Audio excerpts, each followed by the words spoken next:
Chapter 1. Sherlock Holmes has a visitor.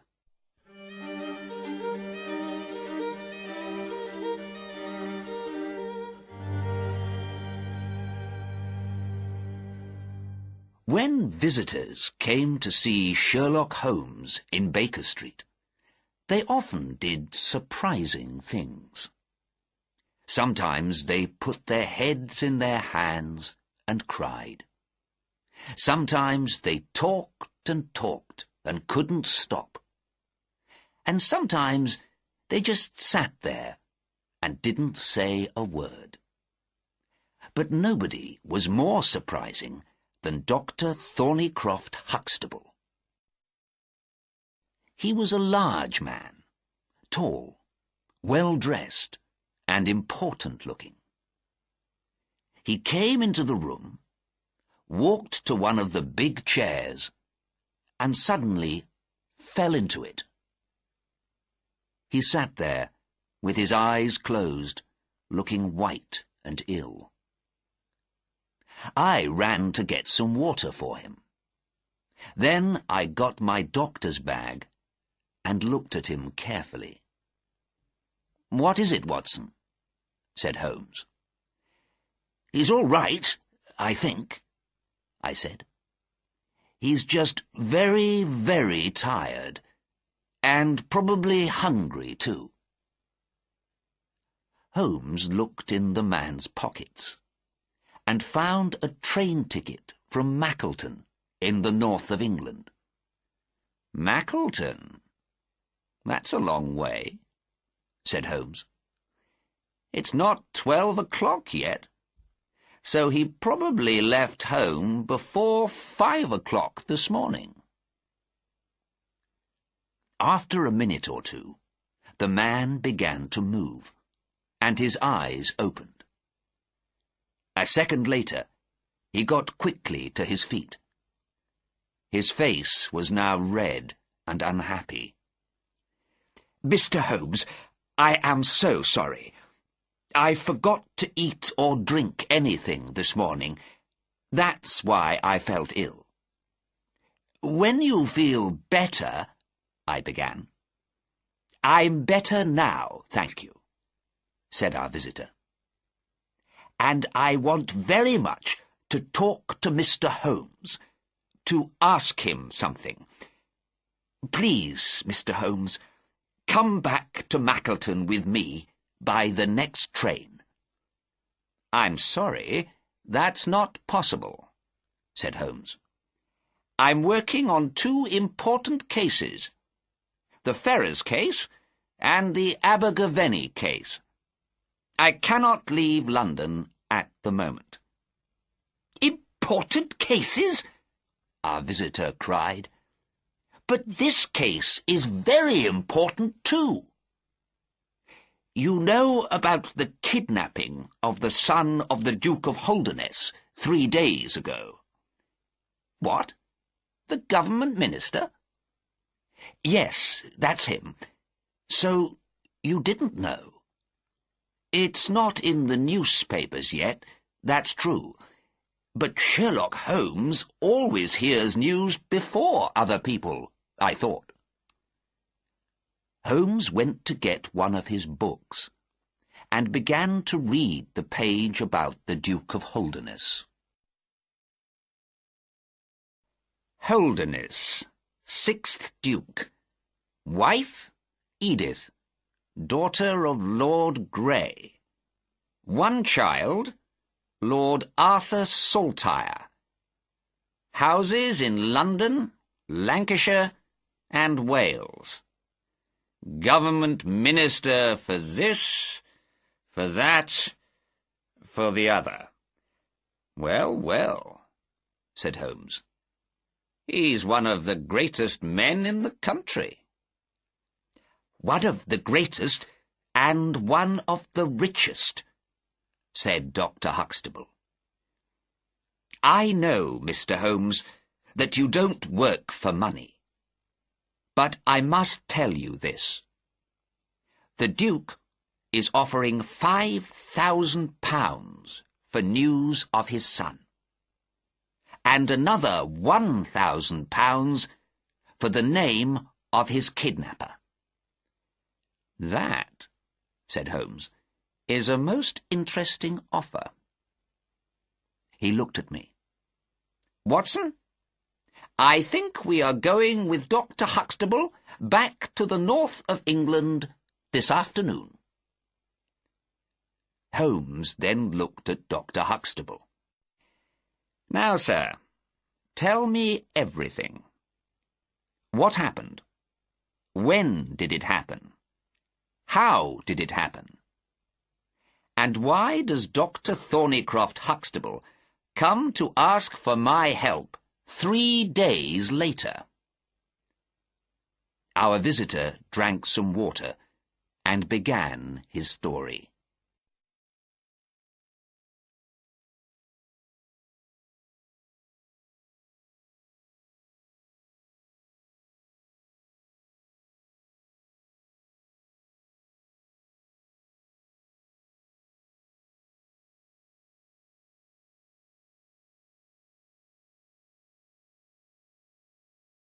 Chapter 2. Dr. Huxtable's Story.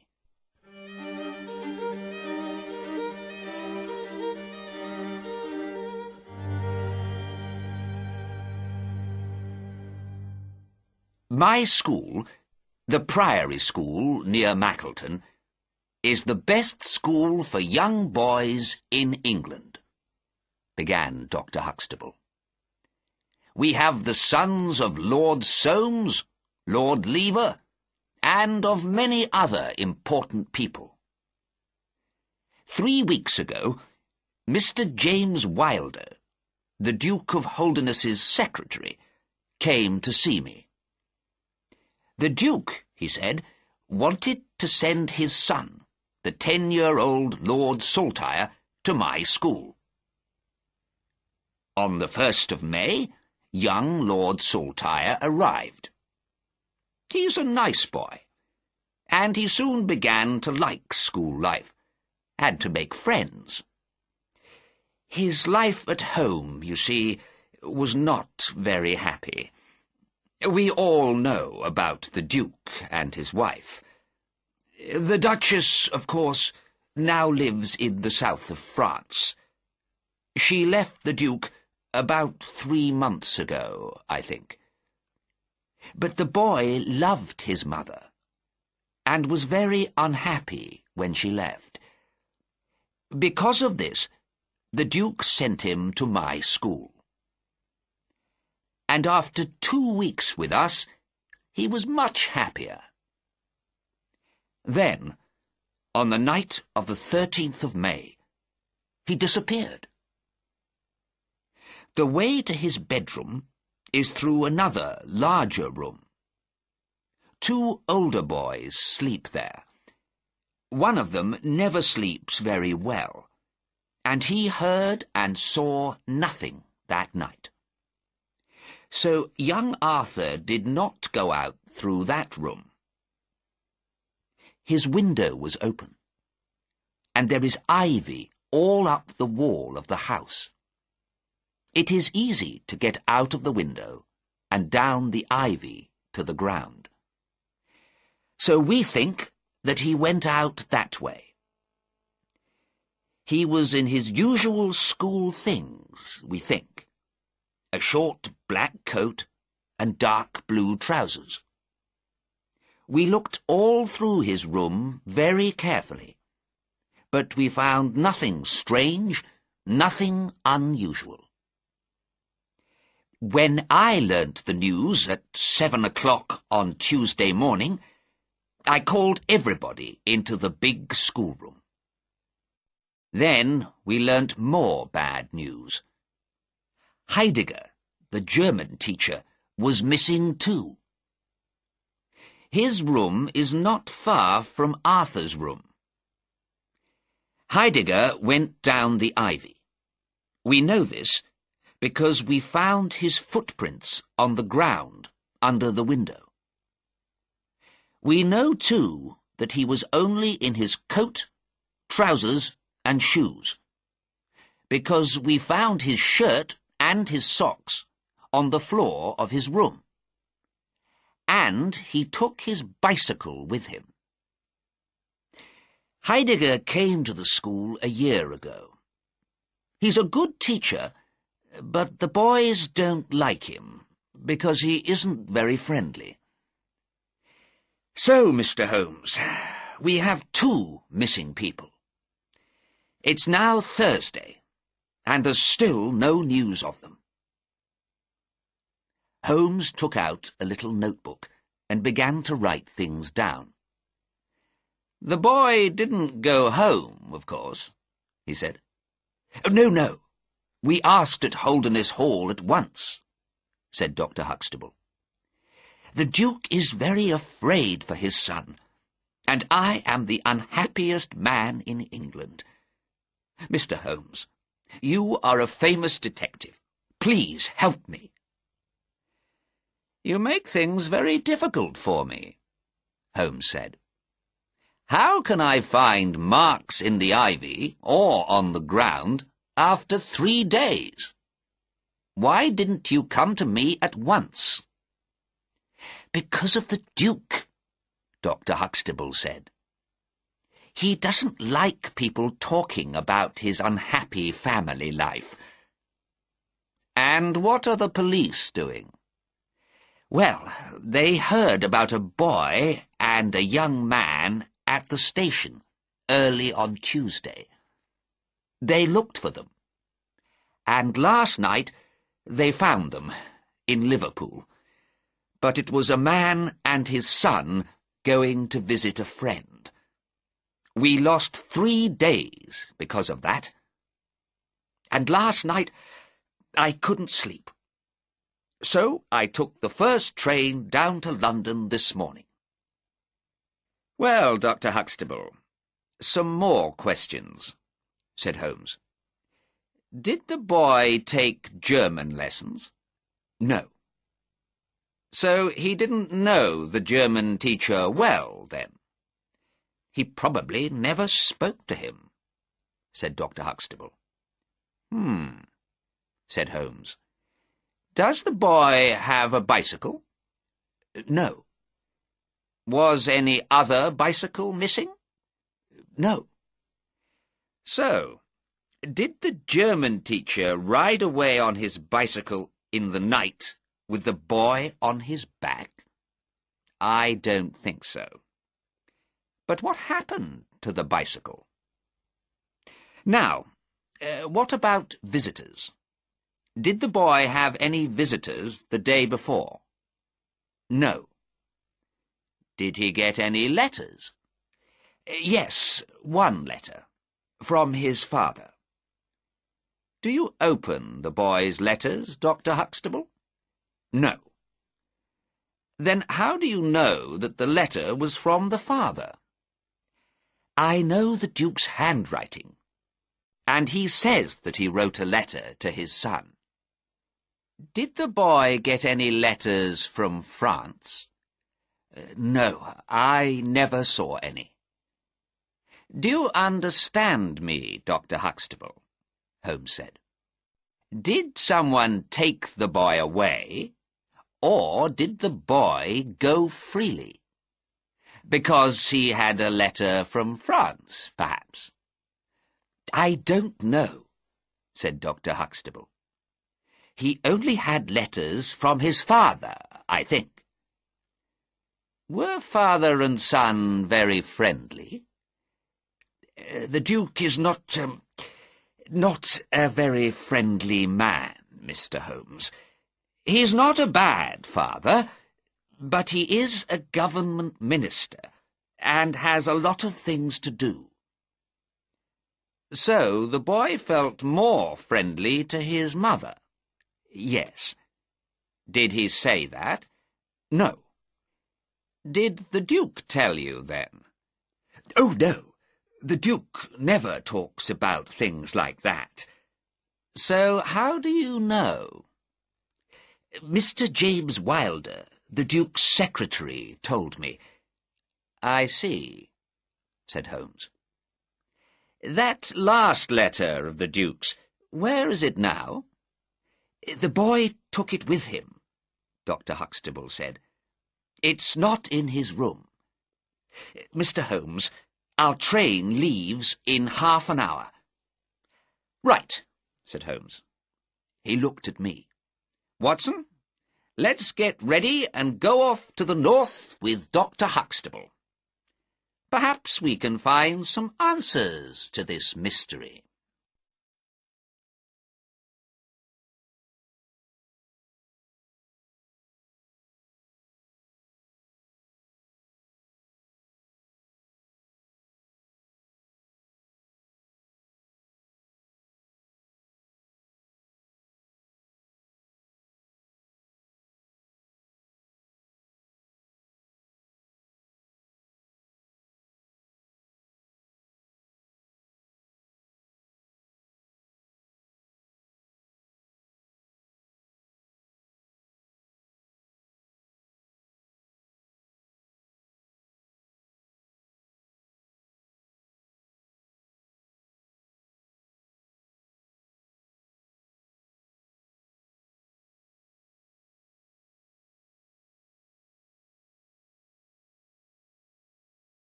Chapter 3. Holmes and Watson go north.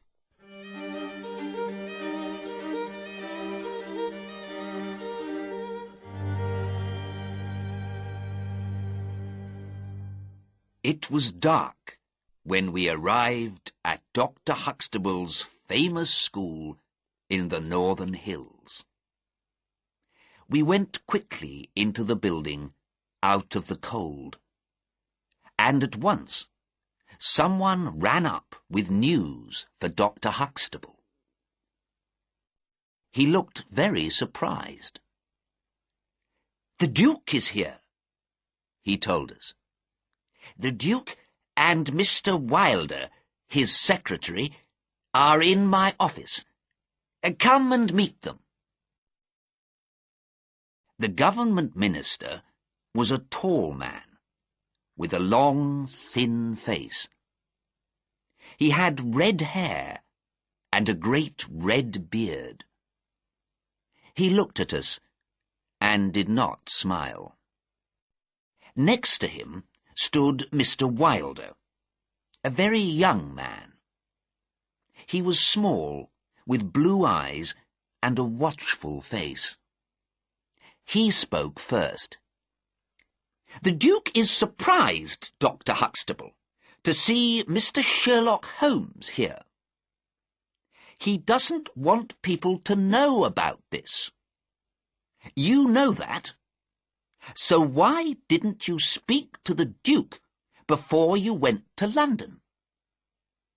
"But we need help," said Dr. Huxtable, "and I—" "Well," said the Duke, "Mr. Holmes is here now, and perhaps he can help us." He looked at Holmes. "I'd like you to come and stay at Whodunit Hall, Mr. Holmes." "Thank you, sir," said Holmes. "But I would like to stay near to the mystery, here at the school. Can I ask you one or two questions, perhaps?" "Of course," said the Duke. "My questions are about the Duchess and about money," said Holmes. "The Duchess knows nothing about this," said the Duke, "and nobody is asking me for money." "I see," said Holmes. "You wrote a letter to your son before he disappeared. When did you post it?" "Post it?" said Mr. Wilder angrily. "The Duke does not post letters. I put the letter into the post-bag with all the other letters that day." A minute or two later, the Duke and Mr. Wilder left. Holmes then began at once to work on the case. We looked carefully all through the boy's bedroom and the German teacher's room, we looked at the ivy on the wall, and we saw the footprints under the German teacher's window. But we learnt nothing new. Holmes then left the house, and only came back after 11 o'clock. He had with him a large map. He brought it into my room and put it on the bed. "This case is beginning to get interesting, Watson," he said. "Look at this map. Here is the school, you see, and here is the road. So, did the boy and the teacher go along the road when they left?" "No, Watson, they did not." "How do you know that, Holmes?" I asked. "Because there was a policeman here. Look. He was there from midnight to 6 in the morning, and he saw nobody on the road. I spoke to him this evening. And here, at the other end, you see, is the White Horse Inn. A woman there was ill, and the family watched the road all night, waiting for the doctor. The doctor didn't come until the morning, and the family saw nobody on the road. So, the boy and the teacher did not go by road." "But Holmes, what about the bicycle?" I asked. "Yes, Watson.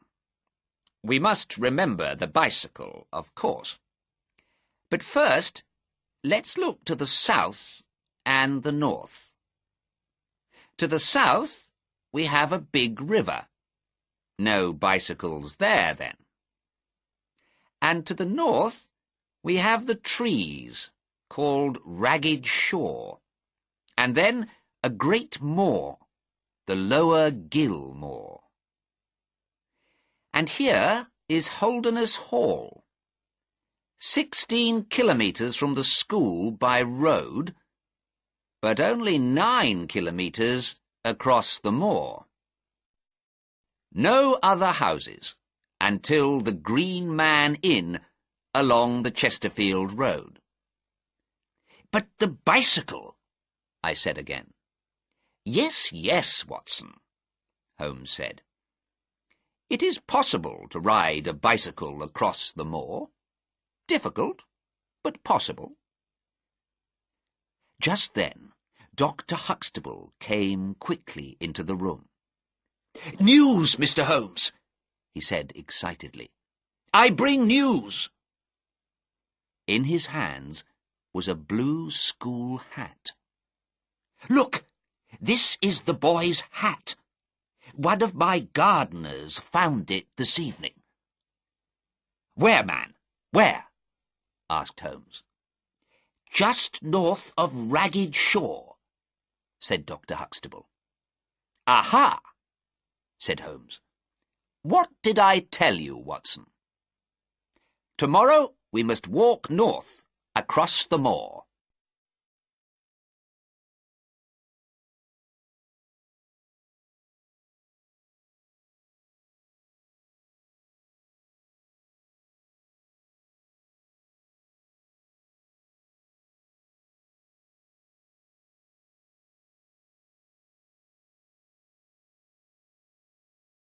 Chapter 4. The Body on the Moor.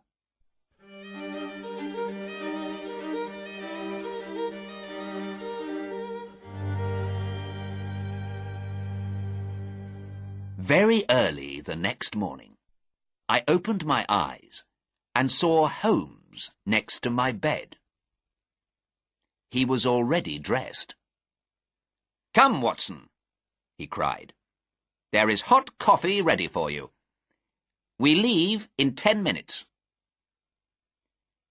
By 6 o'clock, we were through Ragged Shaw, and half an hour later, we were on Lower Gill Moor. Across the middle of the moor was a small river, and the ground all around it was very wet. "We can easily see tracks in this wet ground," said Holmes. "Look carefully, Watson." We moved slowly across the moor, looking at every centimetre of mud. We found hundreds of sheep tracks, and once some cow tracks, but no bicycle tracks. And then, at last, we found something. Not far from the little river, right across some nice black mud, was the track of a bicycle. "Hurrah!" I cried. "We have it!" But Holmes did not look happy. "It's a bicycle, yes, but not the bicycle. Every bicycle has different tyres. I know 42 different kinds of tyre. This tyre is a Dunlop, but Heidegger's bicycle had Palmer tyres. The English teacher told me that. So this is not Heidegger." "Is it the boy, then?" I asked. "Probably not. The boy didn't take a bicycle with him," said Holmes. He looked again at the track in the mud. "This track is going away from the school." "Or perhaps to the school," I said. No, my dear Watson. Look at the tracks of the two tyres. Are they the same?" No," I said. "One tyre makes a deeper track." "And that's the back wheel," said Holmes, "because the rider, of course, sits over the back wheel. The deeper track is the one on top. So this bicycle went that way, across the moor, away from the school. But who was the rider? Where did he come from?" We followed the Dunlop track back, nearly to Ragged Shore. Then we lost it in some cow tracks. Holmes sat down and thought for some minutes. "No," he said, getting up. "We must leave this question for now. Back to the mud by the river, Watson." 2 hours later, Holmes gave a happy cry. I quickly ran over to him and looked down at a long, thin track in the mud. It was the Palmer tyre. "Here is Heidegger," cried Holmes. "Let's follow him, Watson." For a kilometre or more, we followed the Palmer tyre north across the moor, losing the track, finding it again, losing it and finding it. Suddenly, the track stopped. "What happened here?" I said. "Did he fall?" Holmes looked carefully on the ground. Then he moved to some small bushes with yellow flowers on them. "Look," he said quietly. On one of the yellow flowers there was something red, the dark browny red of blood. "Bad," said Holmes. "Bad. What do I read here? Something or someone hit him. He fell. He stood up. He got onto his bicycle again and rode away. But there is no other track. Some cow tracks here, but no footprints. We must follow the blood, Watson." We soon found the bicycle, and then, behind a bush, we saw a shoe and found a body. There was blood on the man's head and face, and he was very, very dead. He had shoes on, but no socks, and we saw a nightshirt under his open coat. It was the German teacher. "Poor man," Holmes said quietly. "What shall we do, Watson? We can't lose any more time, but we must tell someone about this poor man." "Shall I run back to the school?" I said. "No, I need you with me." Holmes stood up and looked around. "Look," he said. "There's a workman over there. He can go back to the school for us." I went and got the workman, and Holmes wrote a note for Dr. Huxtable. The poor workman took one look at the body and began to run quickly down the hill to Ragged Shaw. "Now," said Holmes, "before we go on, let's think carefully for a minute. What do we know so far? First, the boy left freely. He was dressed. He did not leave suddenly. He wanted to go. Perhaps with someone, perhaps not. But the German teacher left without his socks and without his shirt. So he left very suddenly." "That's right," I said. "And why did Heidegger go?" "Because from his bedroom window he saw the boy. Because he wanted to follow him and bring him back. So far, so good. But why doesn't Heidegger just run after the boy? A man can easily run faster than a boy. But Heidegger doesn't do this. He gets his bicycle. He knows that he needs his bicycle. Why?" "Ah," I said, "because the boy has a bicycle." "Not so fast, Watson. Think about it. Heidegger dies 8 kilometers from the school. So the boy is moving very fast, because it is 8 kilometers before a man on a bicycle can get near him. And Heidegger dies because someone hits him very hard on the head. A boy can't do that.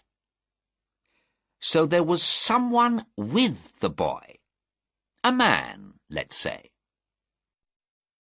But we looked very carefully at the mud all round poor Heidegger's body, Watson.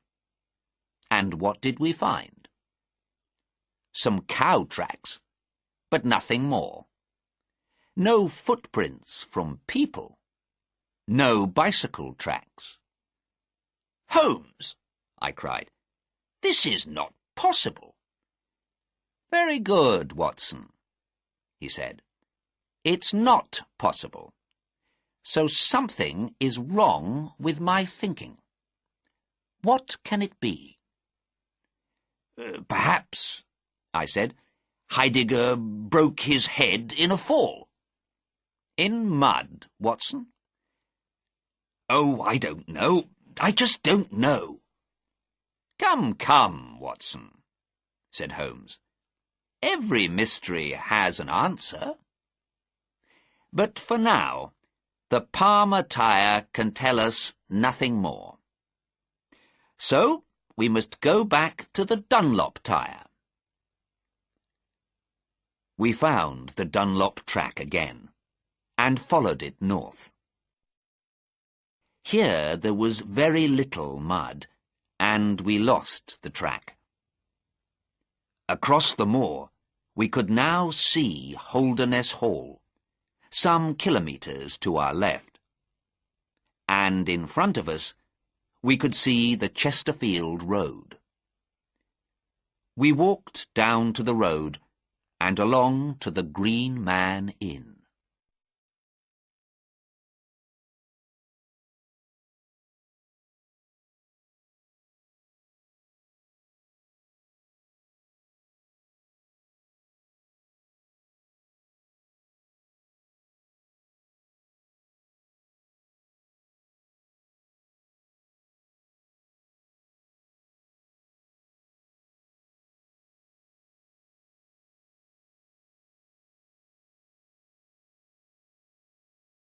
Chapter 5.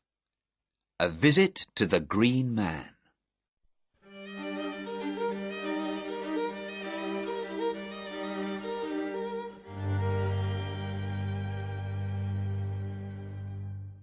When we were near the inn, Holmes suddenly cried out, "Ah! My foot! I can't stand on it! Help me, Watson!"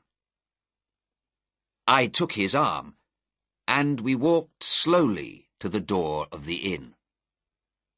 A man stood there, smoking and watching us. "How are you, Mr. Reuben Hayes?"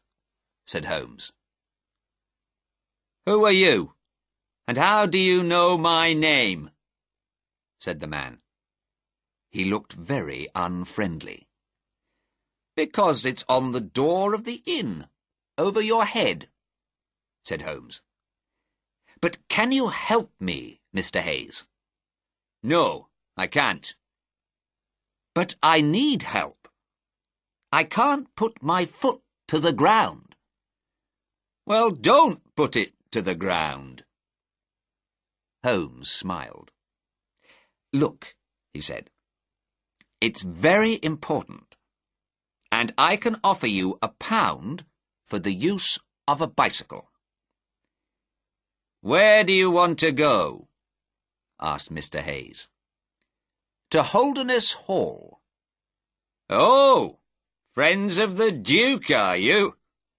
Mr. Hayes laughed, looking at our muddy shoes and trousers. Holmes laughed too. "Well, we are bringing him news of his lost son," he said. "The boy is in Liverpool." Mr. Hayes's face went white, then red. "Oh," he said carefully. That's good news. I worked for the Duke once, but he wasn't good to me. I don't like him, but I'm pleased about the boy." We all went into the inn. "Now," said Holmes, "something to eat first, please. Then you can bring round the bicycle." "I haven't got a bicycle," said Mr. Hayes. Holmes put £1 on the table. "I tell you, man, that I haven't got a bicycle. You can have 2 horses to take you to the hall." He brought us something to eat, and we ate hungrily. Through the window, we could see the stables at the back of the inn. Once Holmes got up and walked round the room, then stood looking out of the window at the stables. Surprisingly, his foot was now very much better. Suddenly he laughed and looked at me. "I've got it!" he cried. "Yes, of course, that's it. Watson, did you see any cow tracks today?" "Yes," I said. "Lots of them. Everywhere." "And how many cows did you see on the moor?" "I don't remember any," I said. "Isn't that strange, Watson? Lots of cow tracks, but no cows? And do you remember those tracks, Watson?" He took out his notebook. There were tracks like this, and sometimes like this, and sometimes like this. Do you remember that, Watson? No, I don't, I said. What does it mean, Holmes? It means that it's a very strange cow, Watson. Cows don't move like that. Now, let's go quietly out and have a look round these stables. There were two tired-looking horses in the stables. Holmes looked carefully at one of the horse's feet and laughed. Look, Watson, old shoes, but new nails. Oh, this case gets more interesting every minute. I began to ask Holmes a question, but suddenly we heard someone behind us, and there was Mr. Reuben Hayes. His face was red and angry. "What are you doing in my stables?" he cried. "We're just looking at your horses, Mr. Hayes," said Holmes, smiling. "Why? Are you afraid of something?" The man opened his mouth, then closed it quickly.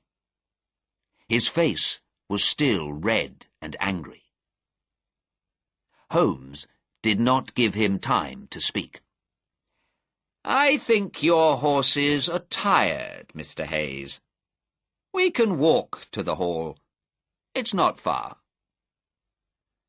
3 kilometers by the road, Mr. Hayes said. His eyes still watched us angrily. It was nearly dark when we left. We walked along the road for about 100 meters. Then Holmes took my arm. "Quick, Watson. Off the road and up the hill. Then we can come down the hill at the back of the inn." We ran up the hill. "This man Hayes," I said. "He knows all about the kidnapping. Is that right, Holmes?" "Of course it is," he said. "We can learn a lot more from Mr. Hayes. Ah, who's this? Watson, get down."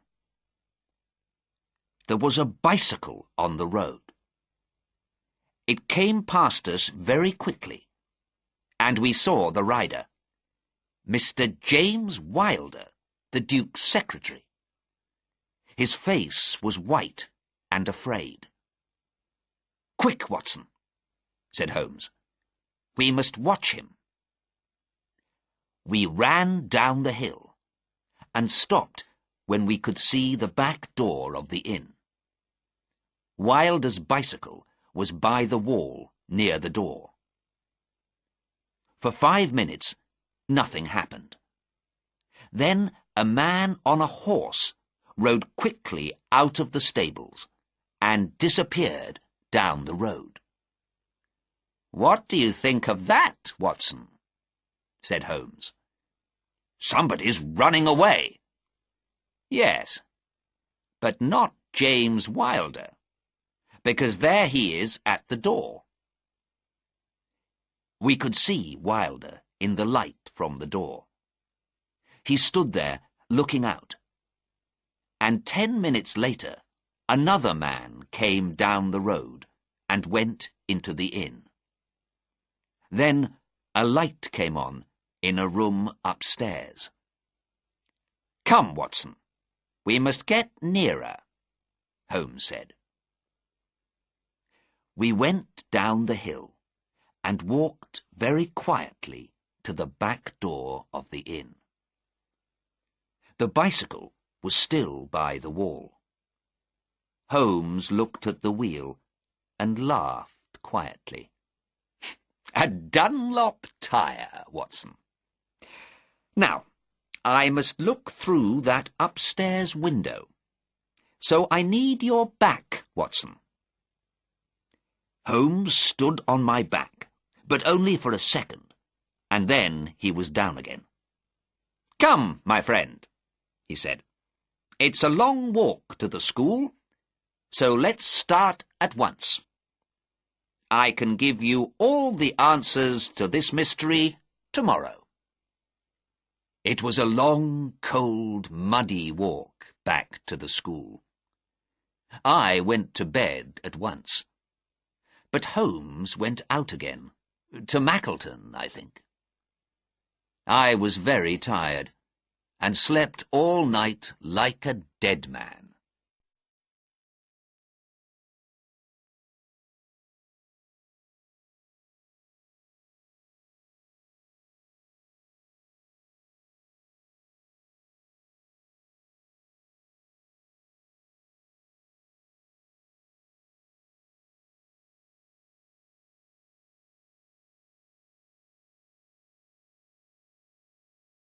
Chapter 6.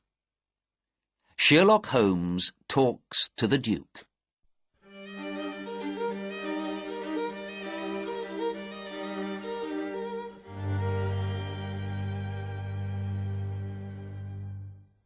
At 11 o'clock the next morning, Holmes and I were in the Duke's office at Whodunit Hall.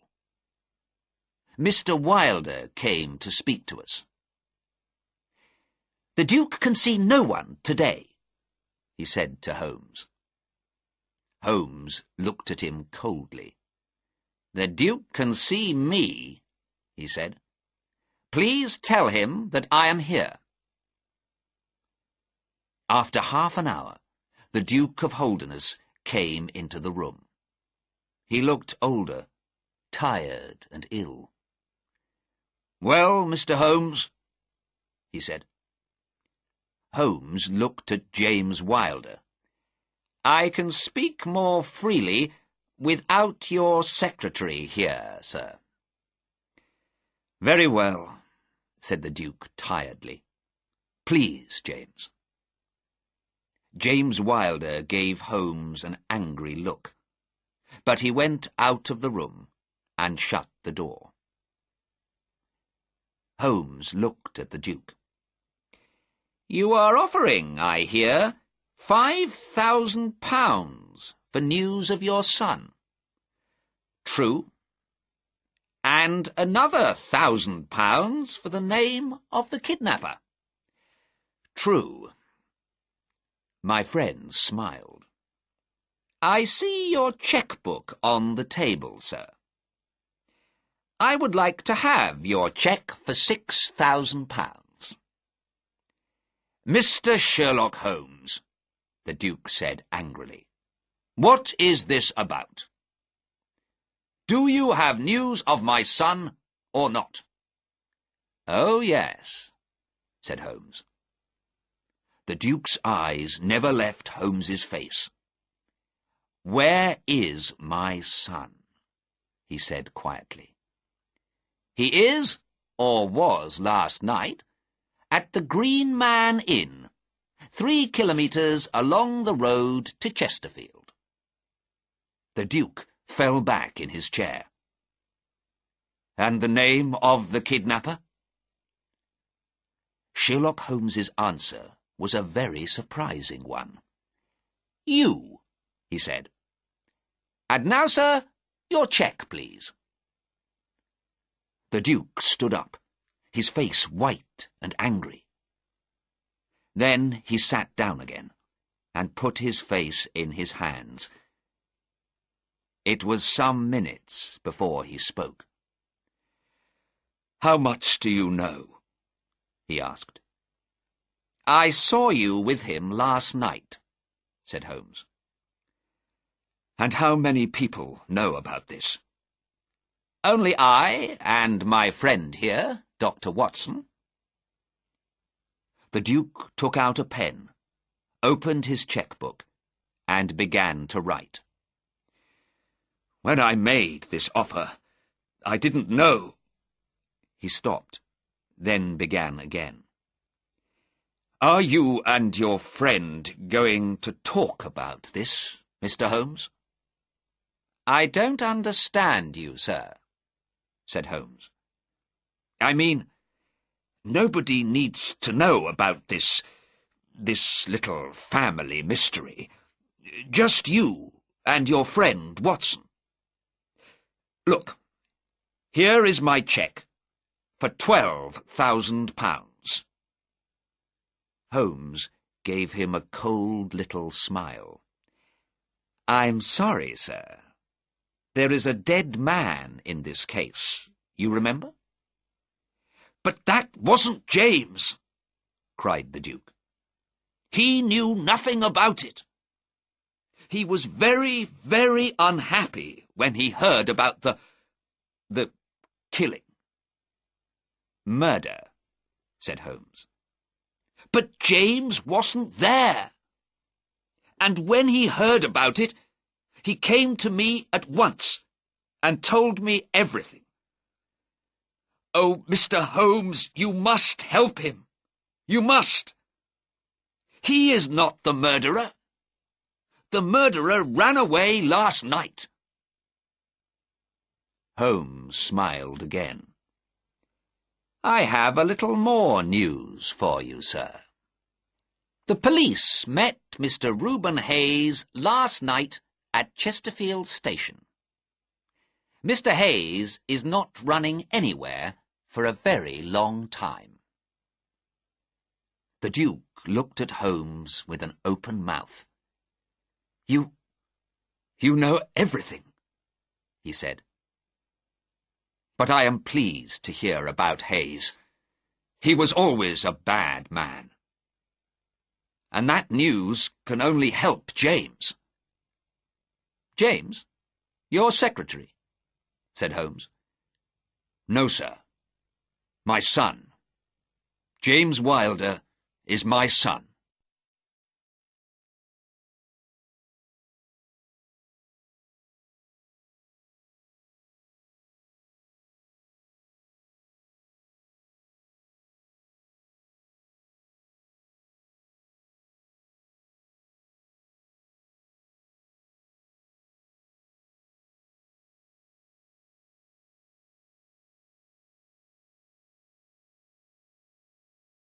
Chapter 7.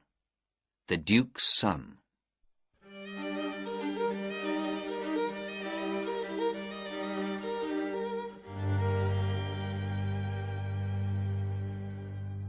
When the Duke said this, I was very surprised. But Holmes was surprised too. This is news to me, he said. Can you tell me more? The Duke stood up and walked round the room for a minute. I must tell you everything, he said. I didn't want to talk about it, but I must. I see that now. He sat down again and began his story. When I was a young man, Mr. Holmes, I was in love. Oh, so much in love. It only happens to you once, and this woman was the love of my life. I wanted her to be my wife, but she died. She left me this one child, and I loved him because of her. When I look in his face, I see her, and remember her, and can't stop loving her. I must have the boy near me because of this. But a government minister cannot tell the world about a love child like this.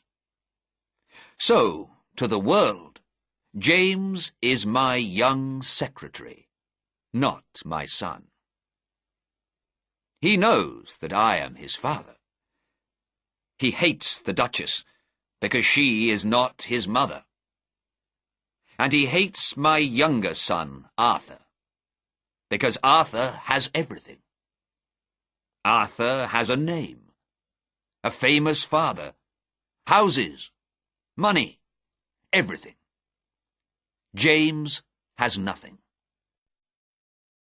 Well, he has some money, of course, but he is just Mr. James Wilder, and he wants to be the Duke of Whodunit one day. That's not possible, of course. But James can't understand that. And so, you see, I was afraid for Arthur. And that's why I sent him to Dr. Huxtable's school. And what does James do next? He kidnaps my poor Arthur. It changes nothing, but James can't see that. He wants me to say, "Yes, James, now you can be my first son. You can have everything. Arthur can be the number 2 son." But I can't do that. Of course I can't. James knew this man Hayes, you see, because Hayes worked for me once. James asked for Hayes's help, and the man was happy to do it. You remember my letter to Arthur on that last day? Well, James opened the letter and put in a note from him. That evening he cycled across the moor and met Arthur in Ragged Shaw. He talked about the Duchess, Arthur's mother. "She wants to see you," he told Arthur. "She's waiting on the moor. Come back at midnight, and a man with a horse can take you to her." Of course, poor Arthur wanted to see his mother, so he came. Hayes was there, with 2 horses, and they rode across the moor. But the German teacher followed them, and Hayes killed him. Hayes then took Arthur to the Green Man.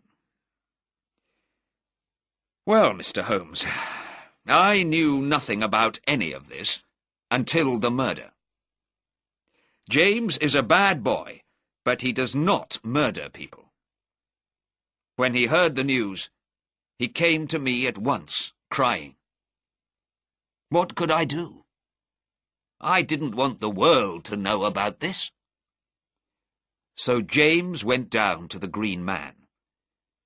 He told Hayes to run away, because everybody knew about the murder now, and knew the murderer's name, too.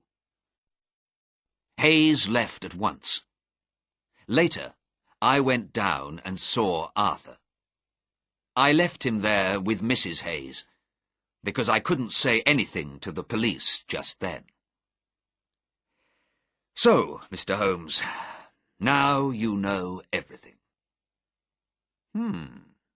Said Holmes. You help a murderer? You say nothing to the police? You leave your young son in a dirty inn? And you ask for my help? People never spoke to the Duke of Whodunit like this, usually. His face was red, but he said nothing. First, said Holmes, we must bring Arthur home. Yes, the Duke said quietly. Holmes quickly wrote a note and took it out of the room. A minute later, he was back. Now, what are you going to do about Mr. James Wilder? He said. I understand you, Mr. Holmes, said the Duke. James is leaving me and going to Australia next week. Good, said Holmes. And the Duchess? Perhaps without James in the house, you and she— Yes, I wrote to the Duchess this morning. Holmes stood up. Well, he said, Watson and I can go home now, I think. There is just one other small thing. This man Hayes took 2 horses across the moor, but the horses' feet made the tracks of a cow in the mud. How was this possible? The Duke looked surprised and thought for a minute. Then he went away and came back 2 minutes later with a glass box in his hands. In the box were some horseshoes. "We found these shoes under the ground in the garden," the Duke said. "They are about 500 years old, we think. The Whodunit family has a long and interesting past." Holmes opened the box and took out one shoe. It was a shoe for a horse's foot, but it looked like a cloven cow's foot. Holmes wet his finger and ran it round the bottom of the shoe. A little mud came off on his finger. "Thank you," said Holmes. He put the horseshoe back in its box. "That shoe is the second most interesting thing in the north of England," he said. "And the first?"